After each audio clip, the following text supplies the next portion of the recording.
Good morning. हमारा जो topic था वो कल हमने किया द आउटब्रेक ऑफ रिवॉल्यूशन। हम उसी में आगे जाएंगे। उसमें थोड़ा रहा था हमें कि जब नेशनल असेंबली जो थर्ड स्टेट के जो एजुकेटेड लोग थे उन्होंने एहतजाज किया और एक न्यू कॉन्स्टिट्यूशन उन्होंने फ्रेम किया ताकि हम किंग को ये बताए कि हम जो आप जैसे वोटिंग राइट्स दे रहे हो हम उसके खिलाफ हैं। तो दो अहम किरदार मेरा बाव एंड अभी Sai's, these were to people जिन्होंने सपोर्ट किया, जो नोबल फैमिली से थे लेकिन कलर की फैमिली से थे, नोबल फैमिली से थे, लेकिन उन्होंने सपोर्ट किया थर्ड स्टेट को कि इनके जो राइट्स हैं उनको वायलेट किया गया है।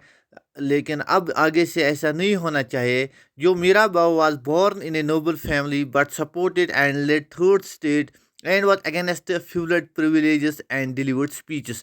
इसने कुछ अहम स्पीचेस दिए जिससे इन थर्ड स्टेट्स के लोगों को इसने बोला कि आपके साथ ठीक नहीं हो रहा है, कि आपके राइट्स वायलेट हो रहे हैं। हाँ, आप क्यों अकेले टैक्स दोगे, सबको टैक्स देना पड़ेगा। इसने लोगों को एक जगह एक ही साथ रखा और इसके खिलाफ आवाज़ उठाने को कहा। और अभी से इस कौन था, he was a priest, also support them and wrote a pamphlet, यानी लेटर लिखी, व्हाट इज़ थर्ड स्टेट। उसने लेटर में ये कहा कि थर्ड स्टेट आखिरकार है क्या, थर्ड स्टेट आखिरकार है क्या। अब हम इसी को कंटिन्यू करेंगे। जो द आउटब्रेक ऑफ रिवॉल्यूशन है, आउटब्रेक ऑफ रिवॉल्यूशन, मैंने इसको नाम लिखा है आउटब्रेक ऑफ रिवॉल्यूशन 2 क्योंकि ये लंबा टॉपिक है। अब आगे क्या हुआ, जब नेशनल असेंबली ये बिजी थे, national assembly was busy at Versailles drafting a constitution, ये बना रहे थे। फ्रांस वाज इन टर्मिनल, लेकिन फ्रांस में सिर्फ एहतजाज हो रहे थे क्योंकि थर्ड स्टेट था इसमें उनका मानना था कि अब हमें सिर्फ क्या अकॉर्डिंग टू कॉन्स्टिट्यूशन यहाँ पे रूल होना चाहिए, यहाँ पे मोनार्क का रूल नहीं होना चाहिए, यानी जो किंग कर रहा है वो नहीं होना चाहिए।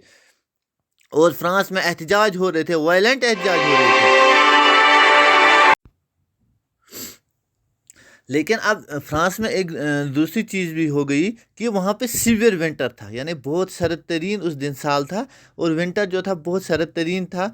जो फसल वहाँ थी वो नहीं बनी, यानी हार्वेस्ट, अगर जो हार्वेस्ट हुई वो बहुत कम हुई। इससे क्या हुआ, which leads to crisis in country as food was not available, leading to subsistence crisis, यानी जो बेसिक नीड्स थे फ्रांस में लोगों के लिए वो भी अब उनमें बराबर नहीं हुए। जो बेसिक नीड्स थे, बेसिक नीड्स यानी जो वो गुज़ा खाते थे या उनका जो स्टेबल फूड था, अब वो भी मौजूद नहीं था। इससे क्या हुआ, पीजेंट्स वुमेन जो हैं वो सारे एहतजाज करके रोड्स पे आए। उन्होंने कहा कि हाँ, ये भी किंग की ही गलती है कि उसके जो रूल्स थे वो हमारे अगेंस्ट थे, इसीलिए हमारे साथ ये हुआ। So king thought this will lead to unrest in country. King ने सोचा कि अगर मैं ऐसे ही बैठा, चुपचाप करके बैठा, इससे पूरी कंट्री तबाह हो जाएगी।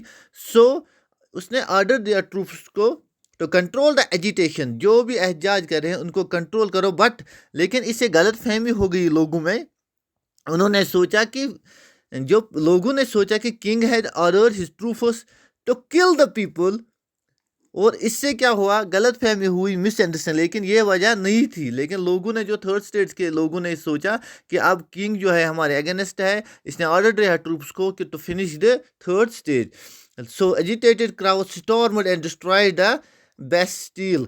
और इसका मतलब जो एजिटेटेड क्राउड था, ये इन्होंने एहतजाज करके ये एजिटेशन जो है इसने एक ख़तरनाक रूप इख्तियार किया, और उन्होंने जो आगे इनको आते थे उसको तबाह करते थे और डिस्ट्रॉय किया। कहाँ पे, बेस्टिल में, जहाँ पे किंग की जो रिहाइश गाह थी उसको भी उन्होंने तबाह किया। और पूरी कंट्री साइड में र्यूमर्स ये थे कि village to village that the manor, यानी lord lands and his mansion, उसी को कहते थे ये, had hired bands of brigades. उन्होंने सोचा कि जो बड़े बड़े लॉर्ड्स हैं उन्होंने बहुत सारे फौज यानी ब्रिगेड्स तैयार की है और हायर की है, who were on their way to destroy, ताकि थर्ड स्टेट वालों को वो तबाह कर देंगे। Now peasants in several district attacked chateaux एक फ्रेंच वर्ड है, इसका मतलब है कैस्टल एंड और residence belonging to the king और नोबल मैन। जो भी किंग की जो रेजिडेंस थी या नोबल मैन की जो भी रेजिडेंस थी, थर्ड स्टेट वालों को गलत फहमी हुई और उन्होंने उनको तबाह कर दिया, यानी ये अब लड़ाई पे उतर आए, इन्होंने उसको गलत फहमी